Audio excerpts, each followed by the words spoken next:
Alabama Department of Corrections has one of the most unique inmate reentry programs in the country, offering complete technical degrees to prisoners before they're released. So among the thousands of inmates who've graduated from the Limestone Correctional Facility's reentry program, ADOC says one former inmate is a shining example among their many success stories. News 19's Joe Cadot has the story.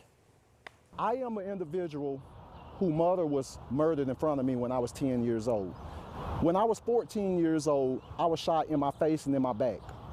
When I was 20 years old, I buried my daughter. She died in her sleep.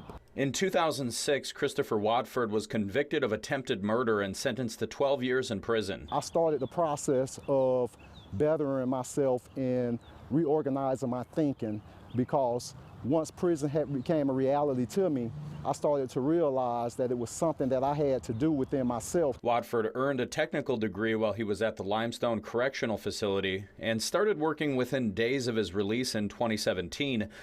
He says other former inmates who worry about their criminal history should focus on what they can do to improve their lives, not what they can't do. 11 days after I got out, I was working at an $8.30 an hour job washing dishes at Golden Corral. But I was determined to get some sort of employment so that I could be able to start the process of rebuilding my life.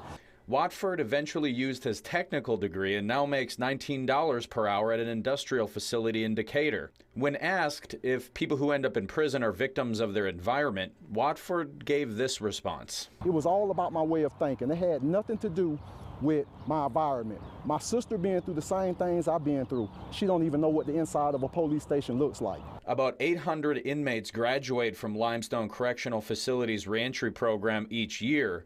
Watford says it's humbling that the ADOC identifies him as a mentor who can help others change their lives around like he did. I consider myself a success. I'm very proud of myself. In Decatur, Joe Cadot, News 19.